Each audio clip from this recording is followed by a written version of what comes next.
especialmente para o Congresso do GHC. E o que gestão em saúde tem a ver com emergências climáticas? Acho que a escolha do tema do nosso Congresso, ela nos convoca, e eu vou falar por estar dentro do GHC, uma instituição pública, 100% SUS, e que se colocou à disposição para fazer esse debate. Então, esse é o primeiro ponto. Antes, se falava aqui de corpos de exclusão, ou de inclusão, ou de espaços de poder. E tem uma coisa, gente, pessoas fazem gestão. Não são os extraterrestres, não são pessoas. E as decisões são tomadas por pessoas. Sejam elas para a gente poder fazer o debate das emergências climáticas, ou a gente fingir que está tudo certo, está tudo bem, e seguir como se nada tivesse acontecido. Quero dizer para vocês se preparar que vão ter muitas imagens chocantes, mas eu acho que, como eu disse, ninguém vai dormir nessa apresentação agora. Porque, infelizmente, quem imaginaria que enxergaria Porto Alegre, mercado público, prefeitura, debaixo d'água? Antes, como é o teu nome mesmo? O Henrique falou uma coisa, que tu fez um comentário lá, gente, vai acontecer tal situação, e as pessoas riram. A gente não tem mais tempo para rir e duvidar. Porque as emergências climáticas, elas chegaram. Pode passar, David. Como fazer a gestão do caos? E por que o caos? Não o caos do ponto de vista do adjetivo, uma gestão caótica, né? Mas o caos enquanto substantivo. Uma pessoa, um sujeito entre nós. Porque a gente viu o caos chegando, se instalando e ficando entre nós. A gestão em saúde, ela é um campo vital, que abrange a administração e organização de sistemas de saúde. Ok, o SUS ele está entre nós, é o nosso sistema de saúde, para garantir serviços de saúde eficazes, eficientes e equitativos. Gente, sem guerra, na paz, é fácil fazer gestão? Então vocês imaginem fazer gestão no meio do caos. Envolve a coordenação de recursos humanos, financeiros, materiais, para melhorar a qualidade do atendimento ao paciente.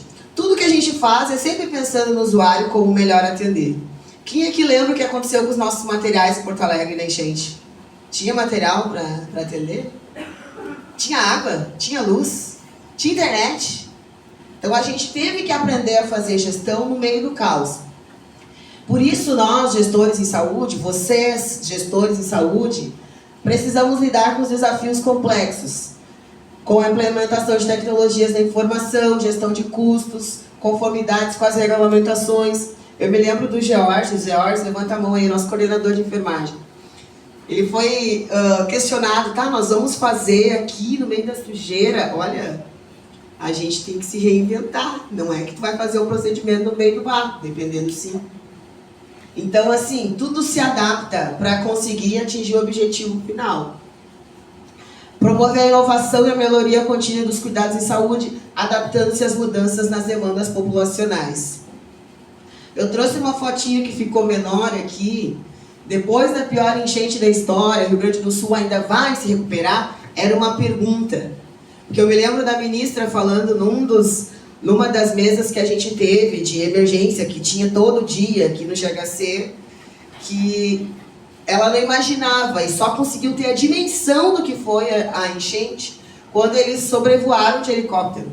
Porque uma coisa era tu ver na TV, outra coisa era tu enxergar com olhos nus o que estava acontecendo aqui no Rio Grande do Sul. E por isso a formação de gestores é essencial para enfrentar esses desafios. Contribuir para a sustentabilidade dos sistemas de saúde, garantindo que todos tenham acesso a cuidados de qualidade. Pode passar, David. Atuação no cenário inesperado. Eu acho que tem vários elementos para a gente pensar aqui, não só pensando o SUS, mas antes, pensar as políticas públicas como um todo. Porque quando iniciou o processo das enchentes, a gente viu o quanto que é fundamental não só a política de saúde, mas todas as outras políticas que, por exemplo, e depois ficou muito evidente, O orçamento para a defesa civil, por exemplo, do estado do Rio Grande do Sul. Não sei se vocês lembram. Era um pouco mais que R$1.000. Então, as políticas públicas, elas têm um impacto direto quando a gente vai pensar essa atuação no cenário inesperado. Primeiro, o cenário é inesperado. Então, tu tem que ter à disposição o máximo possível de recursos e habilidades, e aí falando de gestão, para poder implementar as ações que vão ou mitigar esses problemas, ou até mesmo resolver e estancar. Os serviços públicos. Toda a estrutura inicial para a questão das enchentes, não vou nem falar só de Porto Alegre, vou falar a nível de estado. Vamos pensar as pontes. Alguém tem ponte privada? Ah, Jerusa, mas o que isso tem a ver? Isso é serviço público. A manutenção de pontes, inclusive, é serviço público. A gente muitas vezes não se dá conta.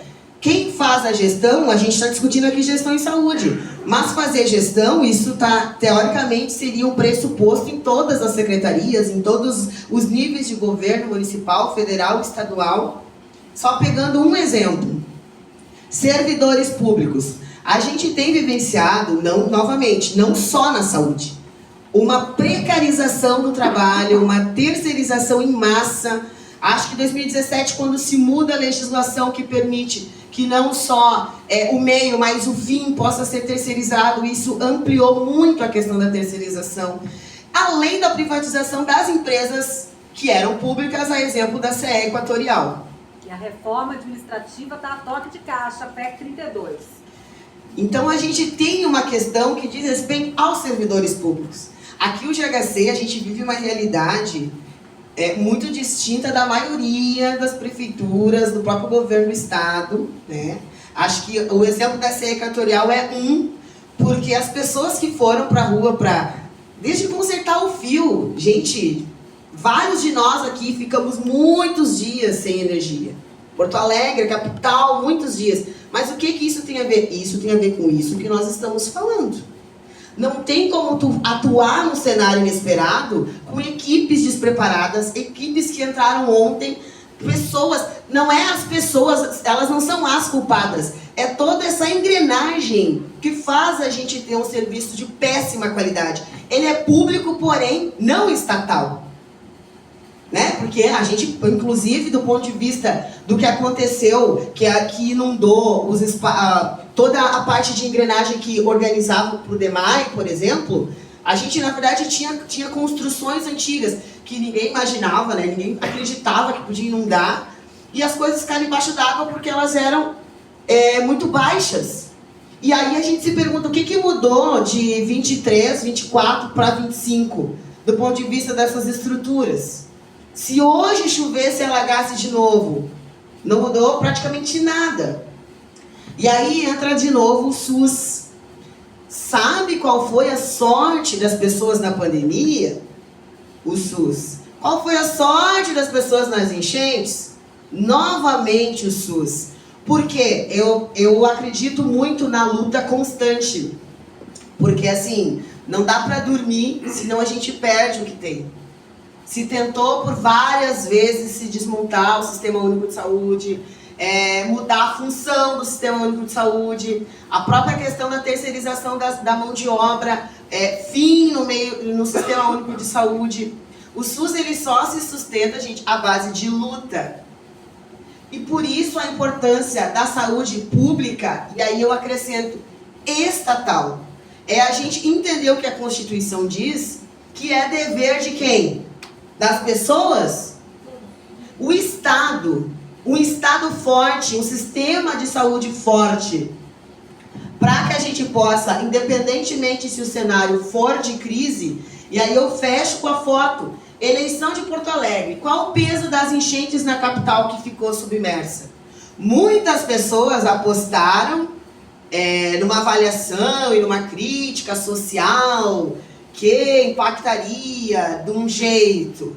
A gente viu que teve pessoas que se beneficiaram com a crise, inclusive se reelegeram.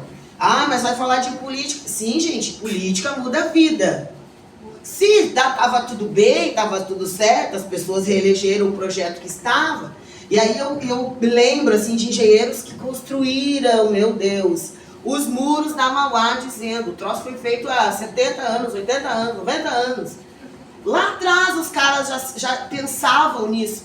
A gente não conseguiu fazer, não é nem inventar roda, a manutenção do troço. Não é criar um muro novo, a manutenção. Porto Alegre foi inundada, teve uma reportagem que saiu, por falta de porcas e parafusos. Os caras botando, vocês lembram? Sacos de areia. Então, assim, essa é uma pergunta que foi feita e a gente já sabe a resposta. Até pra gente refletir. O quanto que a gente quer gestores que pensem na mudança climática, que entendam a importância da mudança climática. Mesma coisa o nosso governo do estado, que não investiu na defesa civil, que não investiu. Gestão, eu disse antes, é feito por pessoas. Pessoas tomam decisões. Pode passar, David. E aí daí vamos falar da nossa vivência, né? Se